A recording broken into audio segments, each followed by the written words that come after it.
Bismillahirrahmanirrahim. Assalamualaikum warahmatullahi wabarakatuh.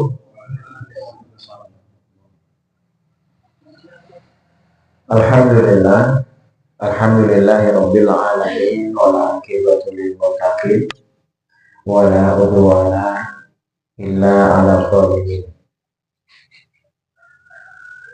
Wassalatu wassalamu ala asyrafil anbiya wal mursalin Sayyidina wa maulana Muhammadin wa ala alihi wa sahbihi ajma'in. Amma ba'du. Alhamdulillah, kita panjatkan puji syukur kita kehadirat Allah Subhanahu wa taala. Pagi hari ini kembali kita bisa bermajelis ya. Masih dalam tema kita tentang sirah Nabi, Pak ya. Kita masih di awal-awal ini. Kemarin kita kaji sekilas sampai di awal permulaan wahyu turun, Pak ya. Jadi urutannya itu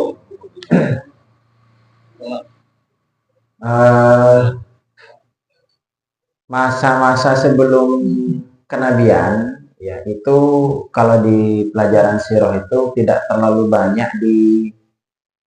dikupas Pak ya, karena memang nanti pelajarannya itu setelah mulai turunnya wahyu ya.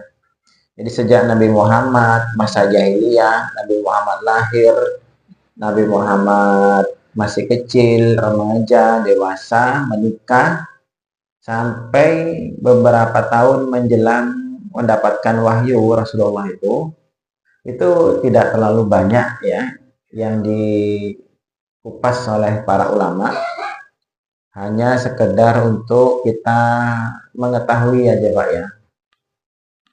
Jadi kayak kemarin kita bahas tentang tahannuts ya, masih ingat tahannuts ya? Topo cari orang Jawa Pak ya. bukan topo Pak ya. Jadi Rasul waktu itu kan memang karena kepedulian sosialnya yang tinggi, sedangkan beliau sudah mengerahkan upaya untuk memperbaiki tatanan masyarakat yang rusak saat itu, tapi tetap tidak berdampak ya, tidak mampu membawa sebuah perubahan yang signifikan Pak. Jadi sing rusak tetap rusak lah misalnya. Walaupun beliau secara pribadi ya, akhirnya itu yang mendorong beliau untuk mencari solusi bagaimana cara untuk memperbaiki tatanan sosial yang sudah error ini Pak. Nah, tahannuts itu tujuannya Pak ya. Tahannuts ya, istilahnya. Jadi menyendiri waktu itu ya di Gua Hira Rasul, dan itu sudah begini. Tahannuts itu kebiasaan yang memang banyak dilakukan oleh orang-orang yang soleh Pak, bukan soleh ya, karena belum ada Islam waktu itu. Orang-orang baik lah, itu kebiasaan memang menyendiri ya, dalam rangka bertafakur, memikirkan, mencari ide-ide atau mungkin inspirasi ya untuk solusi sebuah masalah di tengah-tengah masyarakat. Dan Rasul itu 3 tahun sebelum mendapatkan wahyu itu sudah 3 tahun. Setiap tahun Rasul itu rutin melakukan tahannuts itu Pak. Jadi kalau Rasul itu dapat wahyu usia 40, berarti mundur 3 tahun. 40, 38, 39, 38. Berarti sejak mulai usia 38. Setiap Ramadan ya, setiap Ramadan itu Pak. Setiap Ramadan lah. Kalau kita mungkin sekarang seperti itikaf lah ya. Karena itikaf itu kan tujuannya tuh memutus memang kesibukan kita dengan dunia. Makanya kan itikaf yang paling afdol itu yang masjidnya yang sepi Pak. Duduk di data anggota itikaf sepuan gitu ya. Nanti kegiatannya ini, itu bukan itikaf. Itu jenenge nostalgia, reunian. Itikaf itu ya kita lebih banyak ibadah yang secara pribadi, ibadah-ibadah pribadi ya. Karena tujuannya untuk evaluasi setahun yang kemarin, apa yang kita kurang, apa yang perlu dibenahi. Nanti kedepannya Bapak menyusun perencanaan apa yang mau ditingkatkan, apa yang mau diperbaiki. Itu begitu, lebih banyak ke situ, Pak. Dari sisi amalan kita secara dohir, secara batin, itu dievaluasi, Pak. Saya ini opuan, masih kurang, ngamuan, emosian, irian, gitu Pak ya. Kemudian apalagi suka suudonan gitu kan. Kadang terburu-buru istijal. Itu di masa itikaf itu Pak. Evaluasinya Pak. Nanti kedepannya untuk diperbaiki. Nah kalau perlu memang gimana cara dakwah nanti kedepannya memperbaiki masyarakat sama seperti itu tujuannya. Itu maksudnya tahannuts itu begitu ya. Nah, di tahun ketiga tahannuts Rasulullah itu barulah Jibril yang saat itu mendatangi Rasul resmi menyampaikan wahyu pertama. Kita bahas di awal permulaan dakwah. Dari sinilah risalah dimulai, Pak. Ketika malaikat Jibril datang pertama kali itu berwujud seorang laki-laki, belum menampakkan wujud aslinya, Pak. Coba bayangkan, Pak ya. Dan tahannuts ini bukan pekerjaan yang sepele, Pak.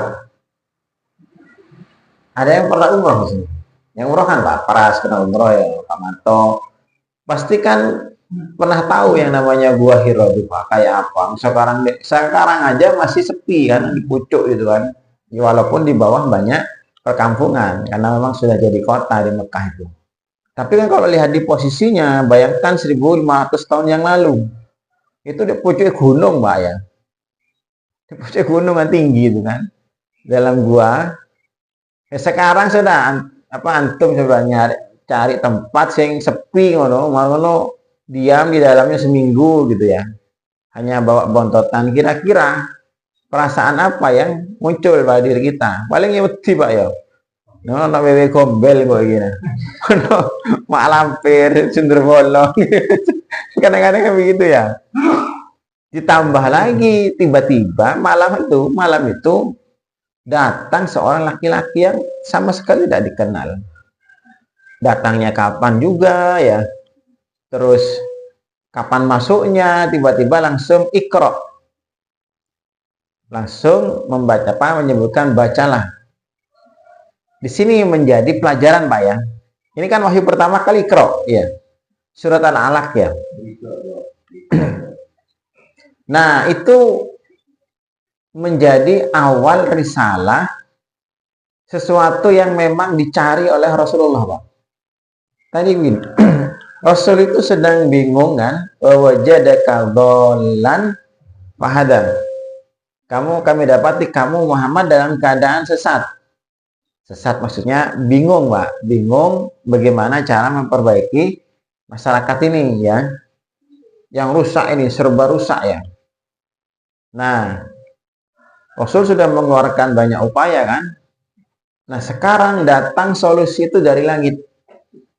Solusi untuk memperbaiki masyarakat itu bukan dimulai dari ekonomi Pak. Bukan dimulai dari politik. Bukan dimulai dari kesehatan sebagainya, bukan. Tapi justru ayat pertama kali yang turun adalah Iqra bismi rabbikal ladzi khalaq. Bacalah, ya kan itu kan? Artinya ada perintah membaca di situ. Kenapa? Kalau membaca ini identik dengan keilmuan, ya. Identik dengan ilmu. Jadi sebenarnya step awal untuk memperbaiki masyarakat yang rusak itu Pak ya. Zaman jahiliyah itu kan namanya perzinahan, riba, pembunuhan, perampokan, begal, mabuk-mabukan gitu ya. segala macam yang namanya kerusakan itu kan komplit di Arab, di Mekah waktu itu kan. Nah, justru Allah Subhanahu wa taala memberikan satu petunjuk di situ untuk memperbaiki tatanan masyarakat yang rusak ini, awali dari ilmu, dari membaca. Membaca itu kan nanti kalau membaca akan mendapatkan pengetahuan dan ilmu. Nah, sekarang juga sama gitu loh ya. Kalau kita ingin memperbaiki tatanan masyarakat yang rusak ya dari ilmu, dari pengetahuan, Pak. Sekarang ekonomi rusak, ya politik rusak, kesehatan rusak, keluarga rusak. Dari mana total semua itu mau mengawalinya ini? Dari kayak begini nih, Pak. Gimana kita mau bertindak, mau bersikap dengan benar kalau kita tidak punya, tidak tahu ilmunya. Dari akidah itu semuanya. Makanya kalau orang itu kita jauh dari ilmu, orang Islam itu kan orang beriman tidak bisa jauh-jauh dari ilmu, Pak. Itu komunitas habitatnya tidak bisa dipisah, Pak ya. Nah, kalau ada orang beriman malas cari ilmu, tidak bisa jadi bagus imannya. Tidak bisa pakai simsalabim di sini, Pak ya. Abrakadabra, nggak bisa. Tetap butuh sesuatu. Tahapan paling awal itu dari ilmu, nanti muncul kesadaran, situ kan. Muncul kesadaran, nanti barulah akan muncul sebuah sikap perbuatan, dan itu nanti berdampak kepada yang memberantas korupsi. Gimana berantas korupsi, Pak? Ya selain juga kan dari ada hukuman ya, peraturan, tapi juga ada dari kesadaran. Jawab dari situ. Nah, di situ Rasul kemudian mendapatkan wahyu itu pertama kali ya, kita awali sudah masuk ke masa risalah namanya, Pak.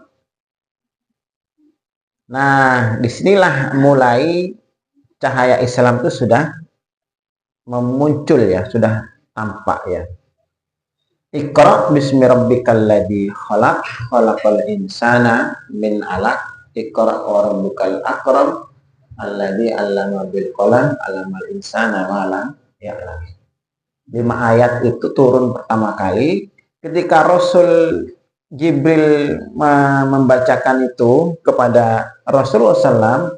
Rasul itu kan ma'ana biqari'in, ma'ana biqari, kata saya tidak bisa baca. Karena memang Rasul itu ummi, tidak bisa baca, Pak. Baca tulis ya, maksudnya membaca dan menulis tidak bisa, Pak. Jangan ditakwil-takwil ini, Pak ya. Karena sebagian orang sekarang banyak mentakwil. Tak bisa baca ummi itu, tidak bisa baca tulis, maksudnya bukan, macam-macam. Itu saya pernah sampaikan kemarin di Musalaya di Karangsari ya, bahwa tidak bisa membaca dan menulis zaman itu sebuah kebanggaan. Bukan sebuah kelemahan. Ya, mestinya tidak ya.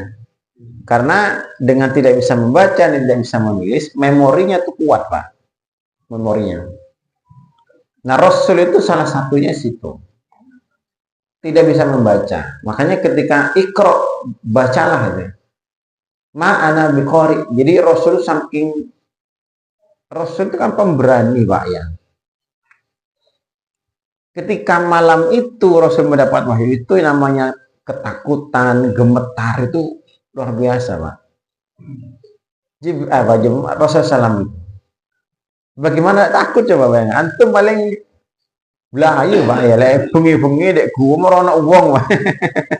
Itu pun Rasul dirangkul waktu itu oleh Jibril, Pak, dirangkul sambil disuruh Iqra. Makanya Rasul itu kan pulang sambil gemetar kan. Pulang itu gemetar Rasul, Pak. Sambil ada perasaan semacam rasa takut itu.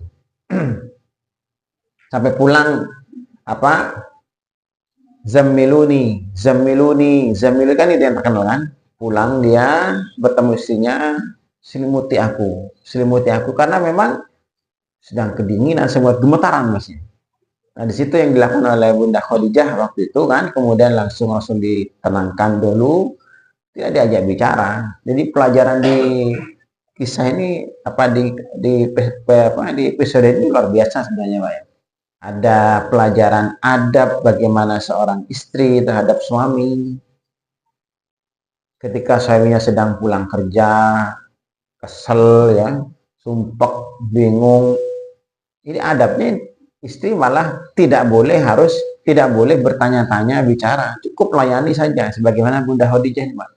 Diambilkan selimut, dipeluk, ditenangkan. Tidak, ono apa mas, tidak begitu, tidak ada Pak. Kalau sekarang kan pasti langsung begitu kan ya. Ono ae beda mana Pak ya, tambah 3 keri Pak ya. Jadi kenapa? Karena butuh yang namanya panik Pak ya. Waktu itu kita sudah bahas kemarin ya, ucapan Bunda Khadijah di Musa, mudah-mudahan masih ingat ya. Tidak mungkin terjadi sesuatu yang buruk kepada engkau. La yuhzikallahu abadan, kata Bunda Khadijah. Selamanya tidak mungkin Allah menghinakan engkau. Karena engkau adalah innaka tasilur rahim. Ya. Wataksibul maqdum. Wa tahmil kal. Sebab terusnya kembali kita kaji ya. Intinya Rasul itu waktu itu ada perasaan khawatir karena dia berpikir dia didatangi oleh jin yang nanti akan menjadikan beliau itu sebagai dukun. Karena Rasul memang anti terhadap hal seperti itu Pak. Kemudian tapi kalau Bunda Khadijah aslinya sudah tahu tuh Pak. Ini kayaknya suami saya mau jadi nabi. Karena beliau cerdas Pak. Bunda Khadijah itu lebih tahu dulu. Kalau Rasul tidak sadar kalau bahwa dirinya apa itu risalah, ini apa tidak tahu. Tapi Bunda Khadijah tahu. Makanya untuk meyakinkan itu, kemudian sama Bunda Khadijah dibawa ke pamannya. Ya, pamannya itu kan seorang pendeta Pak. Nasrani. Warokoh bin Naufal waktu itu ya. Dan ini juga masuk kelompok Hanifiyun Pak ya. Orang-orang yang di zaman jahiliyah tidak pernah berbuat syirik Pak. Pamannya Bunda Khadijah, Warokoh bin Naufal, dibawa ke pamannya untuk konsultasi apa yang terjadi pada suami saya ini. Yang dia pendeta. Kemudian Rasul ditanya, ada apa terjadi? Saya tadi didatangi seorang laki-laki, dia bilang Iqra, ceritakan kejadian di Gua Hira itu. Apa kesimpulan dari Warokoh? Kata Warokoh, hada namus alladzi anzalallahu ala Musa. Ini adalah namus bahasa. Namus itu maksudnya Jibril, Pak. Yang dahulu juga pernah turun kepada Nabi Musa alaihissalam. La ya'ti rajulun bimislama ji'talihi illa udiyah. Seandainya saya lakukan tujatan it yukhrijuka qaumuka. Kata Warokoh, coba langsung kalian baca Warokoh nih Pak, bilang begini Pak ya. Ini adalah namus yang dahulu pernah turun kepada Nabi Musa. Kata Warokoh kalimatnya Pak ya. Seandainya saya masih kuat, masih muda. Sekarang ini sudah tua Pak dia Pak, sudah sepuh dia.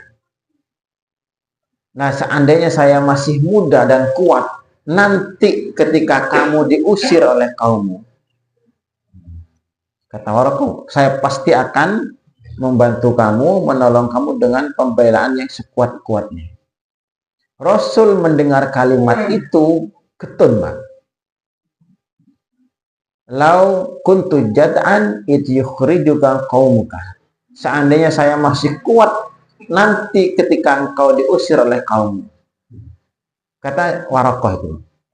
Rasul heran, amukhrijiyahum, kata Rasul. Apakah mereka akan mengusirku? Kenapa Rasul heran? Karena di tengah-tengah masyarakat, status Rasul ini adalah orang yang terhormat, Pak. Al-Amin, ya kan? Semua orang segan, semua orang menghormati beliau, semua orang mencintai beliau. Di Mekah itu. Saya akan cerita kemarin, semua masyarakat itu ketika mereka butuh bantuan dan semua orang di Mekah menolak, mereka tetap tidak putus asa selama belum mengetuk pintu rumah Muhammad ini, Pak. Jadi terkenal memang orang yang luar biasa kebaikannya, Pak. Lalu tiba-tiba Warokoh bilang, seandainya nanti kamu diusir, seandainya saya masih kuat pada saat nanti kamu diusir oleh kaummu. Rasul kan, loh, kok iso diusir? Ya, bagaimana mungkin? Amukhrijiyahum, kata Rasul. Bagaimana mungkin kaumku akan mengusirku? Kenapa Rasul punya keyakinan begitu? Sekarang karena beliau ini adalah idola di tengah masyarakat, Pak. Bagaimana mungkin orang yang diidolakan akan diusir? Mustahil. Rasul tidak tahu masalahnya. Apa kata Warokoh itu? La ya'ti rajulun bimisla ji'ta bihi illa udiyan. Tidaklah seorang yang datang membawa seperti apa yang kamu bawa, melainkan pasti akan disakiti. Dan ini menjadi tabiat dasar dalam agama kita. Jadi tidaklah seseorang membawa seperti apa yang kamu bawa, pasti nanti akan disakiti. Dan nanti akan terbukti. Sampai sekarang, siapapun yang membawa seperti dibawa oleh Rasul, pasti yang namanya intimidasi, diteror, dimarginalkan, dikotak, ya, dilabeli-labelin yang negatif-negatif, itu pasti, Pak. Tidak mungkin tidak. Kalau tidak, berarti antum salah jalan. Ini tabiat dakwah nih, Pak, ya, tabiat dakwah. Makanya ketika kita terjun ke dunia dakwah, jangan berharap tepuk tangan, Pak. Udah ada cerita nih. Kalau kita dakwahnya benar, Pak, ya, yang ada pasti nanti akan minimal yang tidak suka ke kita orang ahli maksiat. Kenapa? Karena antum mengajak kebaikan. Paham tidak? Prinsip dasarnya. Orang yang senang judi, senang korupsi, senang mabuk, antum mendakwahkan agar orang berhenti judi, berhenti mabuk, berhenti korupsi. Kira-kira disenangi, dipuji atau dimusuhi, Pak? Dimusuhi, Pak. Minimal itu, minimal. Jadi harus paham kita, Pak, ya, ketika kita ingin berdakwah, jangan hanya berharap orang menyanjung kita, memuji kita. Tidak ada ceritanya, Pak, begitu, Pak. Kalau antum begitu, antum salah jalan. Saya pastikan antum salah jalan. Kalau semua orang ceramah kayak begini nih, Pak, siapa bilang orang senang, Pak? Ya antum toh yang senang. Ya, yang senang kebaikan. Tapi yang tidak senang kebaikan, maunya pengajian tutup aja, buyar, ya. Kan gitu kan, standar tuh, Pak, ya. Orang membawa keburukan, membawa kebaikan, pasti akan dimusuhi oleh pembawa kebatilan, Pak. Tidak mungkin tidak. Rasul ini al-amin. Semua orang percaya, semua orang segan, semua orang cinta kepada Rasul sebelum membawa Islam. Setelah membawa Islam nanti kita bahas. Kita akan ketemuan. Apa julukan Rasul setelah nanti kita setelah mendapatkan Islam? Berubah menjadi penyihir, ya, orang gila, mana itu? Sobi orang akal, waras, idiot, Pak, ya. Kemudian tukang syair, macam-macam julukannya, Pak. Padahal coba asalnya al-amin, Pak. Antum sudah dapat al-amin di tengah masyarakat? Gila. Nggak ono, Pak, ya kan? Lalu mendakwakan Islam misalnya, jangan berharap tepuk tangan. Makanya saya sering sampaikan, kalau antum terjun ke dunia dakwah, siapkan ini, Pak. Kalau tidak siap, mundur. Karena nanti takut mutung, Pak. Jadi dai gini ya, harus siap dibully, Pak, ya. Dibully itu biasa, seko jangan, Pak. Jangan tanya, apa kira saya tidak dibully ini, Pak, ya. Jangan tanya, dia salamnya dibully saya, Pak. Jamaah dewe, Pak, ya. Dianggap radikal, fundamental, itu biasa itu. Kenapa? Rasul saja loh al-amin, Pak, berubah jadi orang gila. Coba. Itu kan drastis tuh kan, ya. Apalagi kita. Pembawa kebenaran tuh begitu. Tabiat dakwah, Pak. Saya khawatir nanti tidak siap, ya. Jadi itu sesuatu yang normal. Harus kita siapkan diri kita ketika kita ingin mengemban agama Allah ini, Pak. Jadi tidak usah kaget, tidak usah getun maksudnya. Kok sebelum ngaji banyak orang segan ke kita, banyak orang hormat ke kita. Setelah ngaji tahu halal haram, yang ada malah dimusuhi, Pak. Pasang jarak mereka. Itu wajar, Pak. Cuma dilihat saja nanti. Siapa yang tidak senang ke antum itu? Kalau yang tidak senang ke antum, kan antum orang baik ya. Yang tidak senang ke antum itu orang, misalnya orang ahli maksiat, orang yang tak pernah sholat, maka bersyukur Pak kalau begitu, Pak. Berarti antum sedang berada di jalan yang benar. Tidak senang kan rata-rata aja, Pak. Tidak tahu masjid, tidak tahu pengajian, ya kan? Antum senang pengajian, tidak senang orang tidak biasa pengajiannya, benar sudah, Pak. Tidak salah itu. Yang salah itu kalau antum malah gayeng.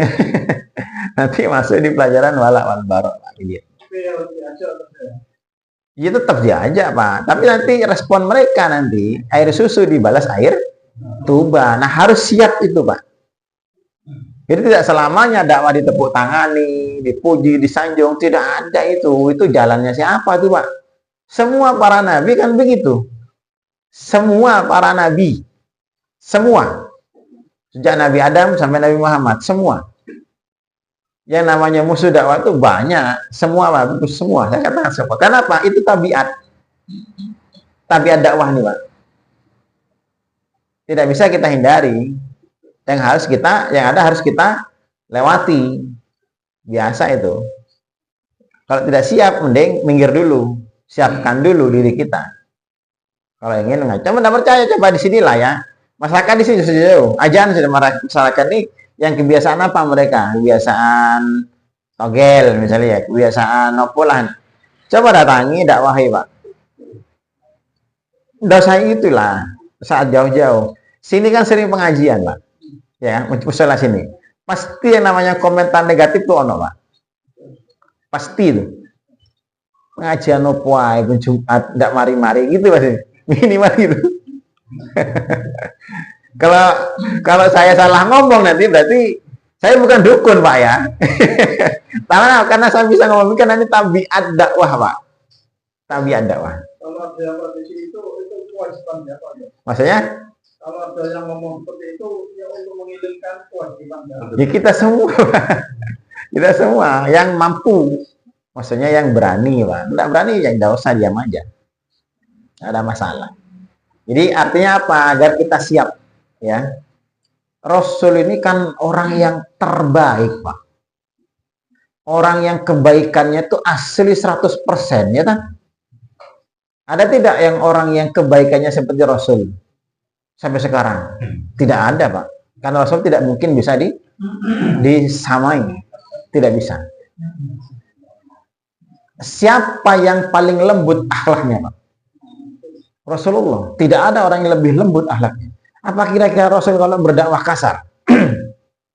Tidak, Pak. Rasul dakwahnya luar biasa lembut. Tapi tetap saja responnya, Pak. Berapa banyak yang benci? Berapa banyak yang tidak suka terhadap dakwah Rasul ini? Di sini harus ini pelajaran. Kalau tidak ngaji sirah Nabi, tidak ketemu kita, Pak. Ya, tidak ketemu kalau tidak ngaji sirah Nabi kita. Makanya nanti di awal-awal dakwah nanti, ya, coba diingat-ingat nanti ya pemetaannya di awal ini masa Mekah ini, periode Mekah ini ya. Nanti dia akan saya sampaikan, antum ingat-ingat kita bagi 4 sesi nanti, Pak, secara umum, secara garis besar ya. Periode dakwah di Mekah ini secara garis besar ada 4 termin lah maksudnya ya. Formasinya tuh 3, 3, 3, 4. Total berapa? 3 tahun, 3 tahun, 3 tahun, 4. 13 tahun kan? Kan memang dakwah di Mekah 13 tahun. 3 tahun pertama ini masa dakwah secara sirriyah. Nanti kita akan bahas ya. Dakwah sirriyah seperti apa.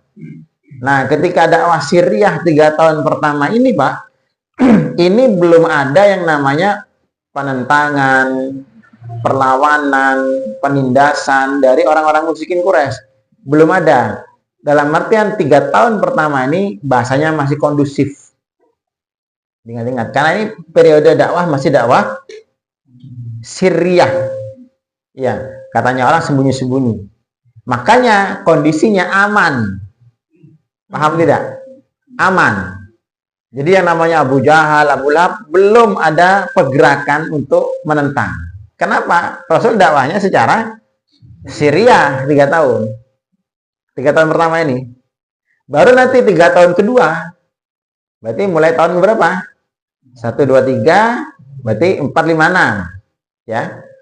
Ini mulai dakwah secara publik, Pak. Terbuka. Nah, di masa inilah tahun keempat, tahun kelima, tahun keenam. Namanya bukan Hijriah, Pak ya, tapi tahun keenam kenabian. 4, 5, 6 kenabian. Itu dakwah sudah mulai perintah ya ayyuhal muddassir kum fa'andir rabbaka fakabbir waziyabaka fatahhir. Itu kan surat apa itu? Mudassir ya. Perintah wa andir asiratakal muqrabin.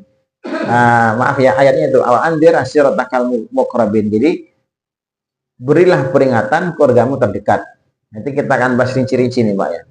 Nah, barulah periode dakwah secara terbuka. Nah, disinilah nanti kemudian yang namanya permusuhan, penentangan, teror dari orang-orang musyrik itu semakin kuat. Sampai sahabat-sahabat banyak yang Sumayyah dibunuh nanti, Pak ya.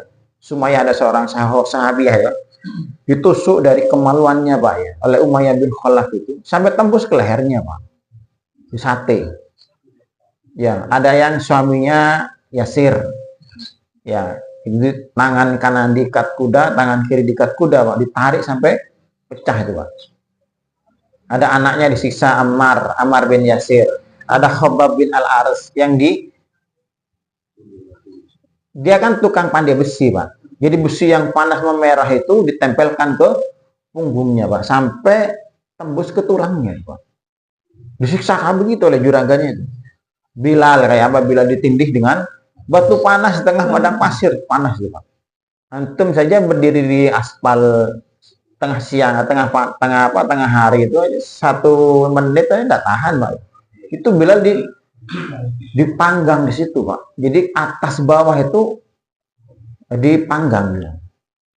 Itu seperti itu kesiksaan para sahabat, sampai saking tidak tahan para sahabat dengan siksa ini, sampai tahun kelima mereka disuruh hijrah Rasul ke Habasyah pertama kali karena tekanan terlalu kuat. Sekarang pertanyaannya begini, Pak. Kenapa mereka dimusuhi oleh orang-orang musyrikin Quraisy? Kenapa mereka dimusuhi seperti itu? Ditindas seperti itu? Apakah karena mereka memerintahkan agar untuk melaksanakan sholat? Apakah mereka mengajak musyrikin itu untuk mengamalkan sunnah pakai jenggot, celana cingkrang, batu ireng? Apakah mereka mengajak untuk saling silaturahmi? Bukan, Pak. Karena waktu itu belum ada syariat sama sekali. Syariat sholat itu pertama kali turun tahun keberapa? Saat Isra Mi'raj kan ya? Tahun keberapa itu? Tahun ke-10 nanti, Pak. Tahun ke-10 kenabian nanti. Masih jauh, Pak. Ini masih tahun ketiga. Masih kurang 7 tahun. Belum ada sholat. Puasa, kapan puasa turun? Tahun kedua Hijriah, setelah hijrah ke Madinah. Zakat barengan sama syariat puasa. Haji tahun berapa haji perintahnya syariatnya? Setahun sebelum Rasul meninggal, Pak. Nanti belakang-belakang, setahun sebelum Rasul meninggal dunia. Haji itu syariat paling terakhir, haji itu, Pak. Sama umroh itu. Ya. Ya haji wada itu, Pak, namanya. Cuman sekali tok Rasul haji wada itu, haji perpisahan namanya kan. Jadi belum ada syariat di awal-awal ini, yang ada cuman la ilaha illallah itu aja cuman. Jadi karena tauhid inilah nanti mereka tuh ditekan, diteror oleh orang-orang musyrik itu. Jadi karena akidah. Ya sekarang juga sama, Pak. Pengikut Rasul. Kalau kita memegang akidah ini dengan benar, dengan kuat, Ya nanti akan, bukan karena kita ngajak sholat. Coba tuh ngajak sholat orang-orang sini, Pak. Di musim enggak kira-kira? Enggak mungkin lah, Pak. Bahkan luar biasa dia orang soleh. Ini ngajak sholat, Pak ya. Tapi kalau kita anti kesyirikan, anti hal-hal yang sifatnya berbau klinik sebagainya, ini melawan adat istiadat kan begitu kan? Iso-iso di demo musola ya, Pak. Melarang. Seperti itu urutan dakwah. Nanti 3 tahun pertama, 3 tahun kedua masa dakwah terbuka. Di masa inilah yang namanya tekanan itu dari musyrikin Quraisy itu luar biasa, Pak. Nanti baru 3 tahun berikutnya, berarti tahun berapa berarti? Mulai dari tahun ke-7, 7, 8, 9. Di sini masa-masa yang paling sulit kaum muslimin, Pak. Kenapa? Karena ini masa pemboikotan total di seluruh jazirah Arab, di seluruh Mekah. Ya, Rasul 3 tahun diboikot, embargo ya, zaman sekarang, sampai makan yang namanya daun-daunan gitu, Pak. Yang saat ini karena posisi inilah Bunda Khadijah nanti sakit, Abu Thalib nanti sakit di tahun ke-9, tahun ke-10. Nah, 3, 4 kan ya. Mulai berarti tahun 10, 11, 12, 13. Nah, sinilah mulai dakwah ke luar Mekah setelah itu kan. Makanya mulai ke Taif sampai ke Madinah itu di tahun ini, Pak. Pemetaannya itu pemetaannya. Nanti biar kita ngajinya itu tertata di otak kita. Nah, kita masih di awal ya, awal-awal. Jadi 3 tahun awal ini waktunya mau habis nih, Mbak ya. Ya dilute loh waktu ini. Di tahun awal ini ya, ketika awal dakwah ini, awal muncul turun risalah ini ya.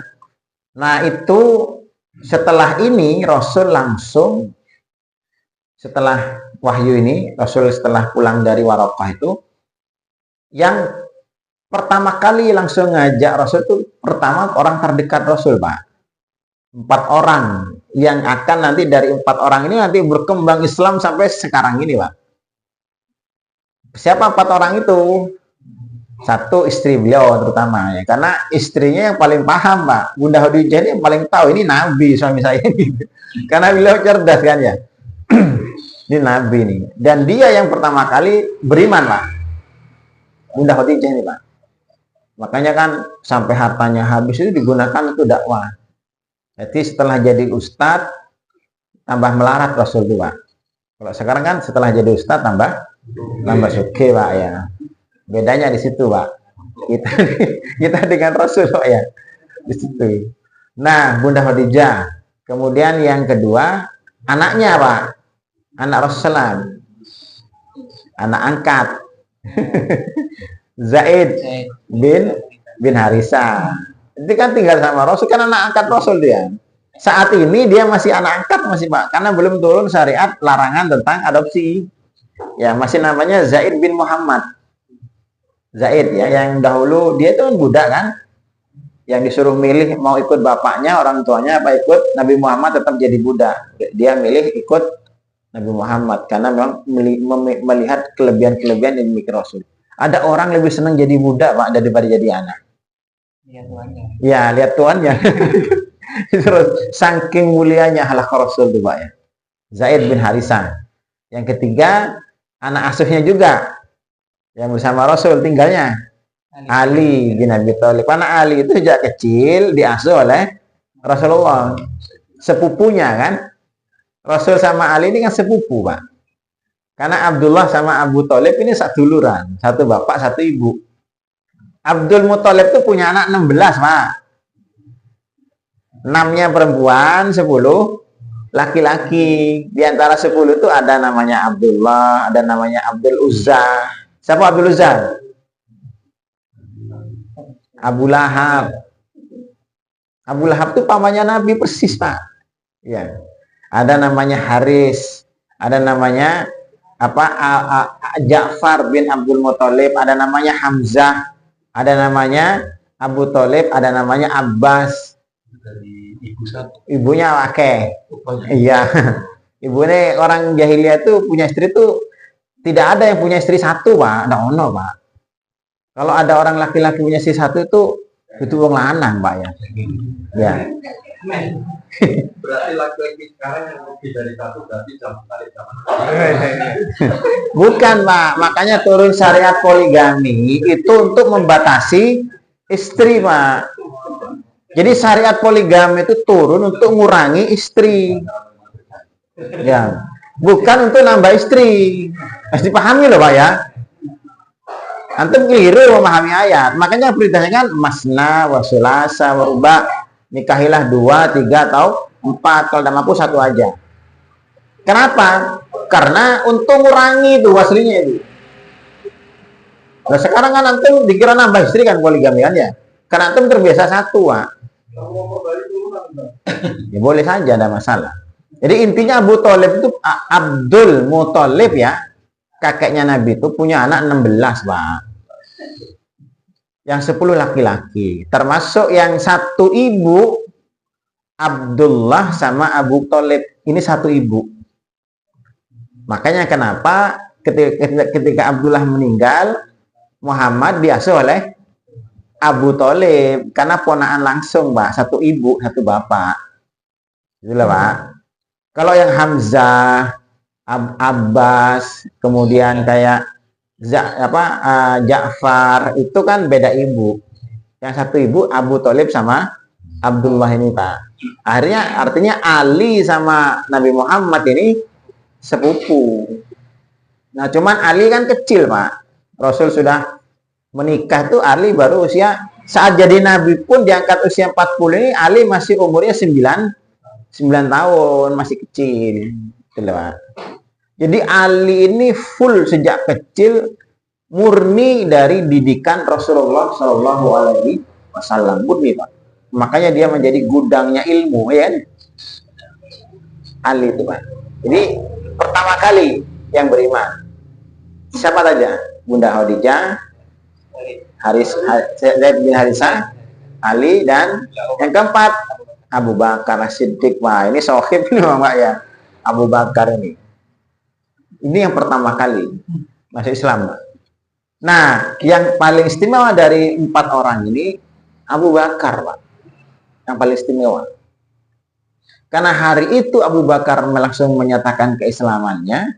Kata Rasul begini, semua orang ketika saya ajak untuk masuk Islam masih mikir-mikir walaupun sejenak, Pak. Ayo kita masuk agama baru. Apa ya? Dijelaskan baru mau. Kita makan Islam untuk apa itu?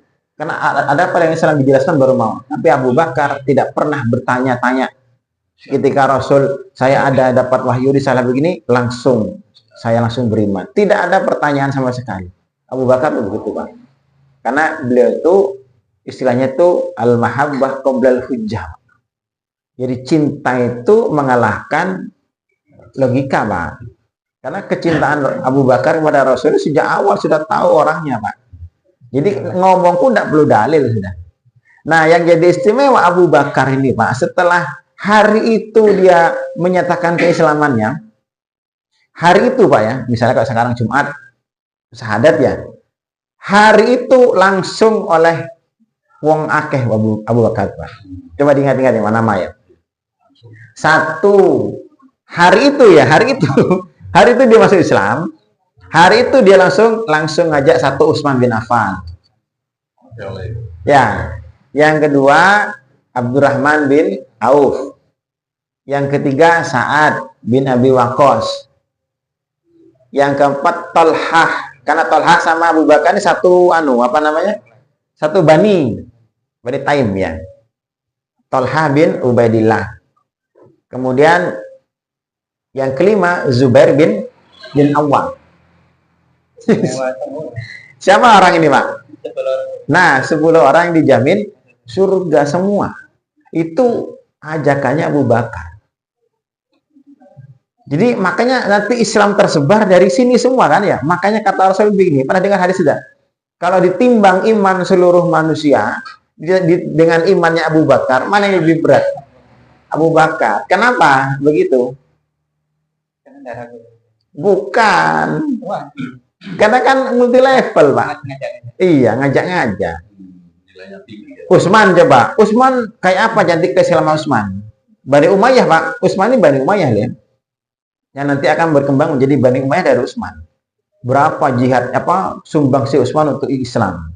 Islam berada di puncak kejayaan nanti di masa Utsman Pak, sampai ke Maroko, ke barat, sampai ke timur, sampai ke Xinjiang, zaman Utsman Pak.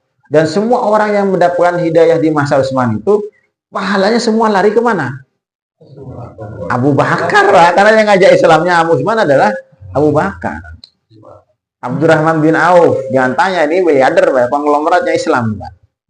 Semadinah Pak ya, semua orang di Madinah punya bagian, pernah merasakan hartanya Abdurrahman bin Auf. Semadinah saya bilang Pak ya, sepertiga punya utang ke Abdurrahman dibebaskan, sepertiga mendapat santunan, sepertiga memang dibiayai oleh Abdurrahman. Dan itu pahalanya mengalir kemana semua itu? Ke Abu Bakar mana Pak ya?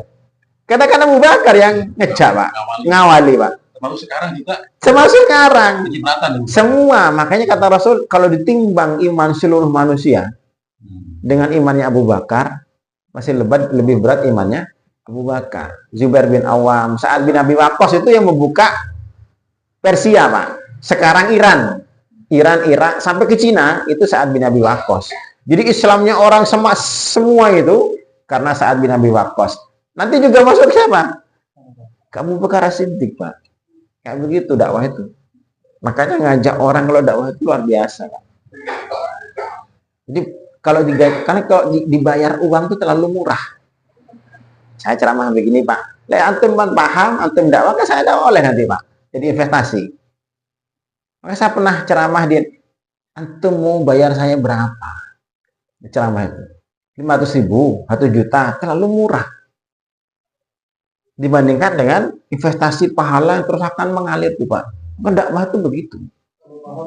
Ya, ke Abu Bakar maka dengan iman satu orang lebih berat dengan iman seluruh manusia ya, karena ini Pak sumbernya dari Abu Bakar semua.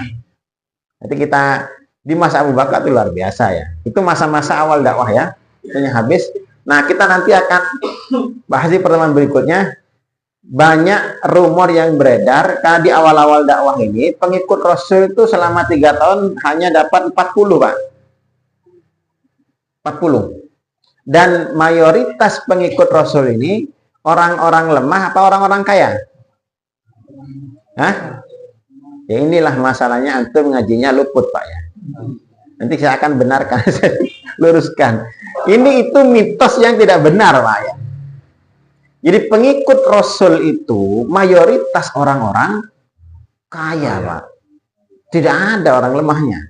Dari 40 yang ikuti Rasul di awal dakwah ini, 3 tahun ini ya, 27-nya itu orang-orang terpandang semua.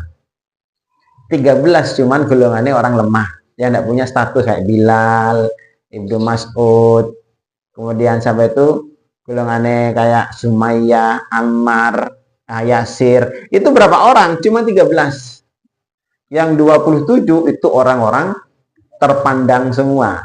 Jadi wong suke punya status sosial jabatan. Kenapa beredar pemahaman bahwa pengikut Rasul orang-orang lemah? Karena salah ngaji Pak. Nanti kita akan sampaikan di pertemuan berikutnya. Dari mana keyakinan seperti itu munculnya? Beredar ya. Itu yang sesuatu yang tenar tapi tidak benar. Tidak ada Pak. Makanya dakwah ini harus ngajak orang-orang kaya memang ya. Karena pengaruhnya besar. Cobalah kalau orang-orang miskin semua mau bangun masjid kayak punyanya Pak Satria itu butuh berbulan-bulan donasi Pak ya. Karena ngumpulkan dari 1.000, 5.000, 10.000. Kalau ada orang kaya, kalau nggak butuh piro 2M, rahasianya 3M. Selesai satu orang Pak ya. Satu orang selesai itu. Karena kita lemah semua ya, akhirnya berbulan-bulan mengumpulkan donasi. Itu hebatnya kalau orang-orang kaya masuk Islam Pak ya. Makanya dakwah ini harus masuk ke orang Islam memang, atau orang kaya memang ya. Jangan pesimis, jangan menutup diri Pak ya. Itu sementara ya.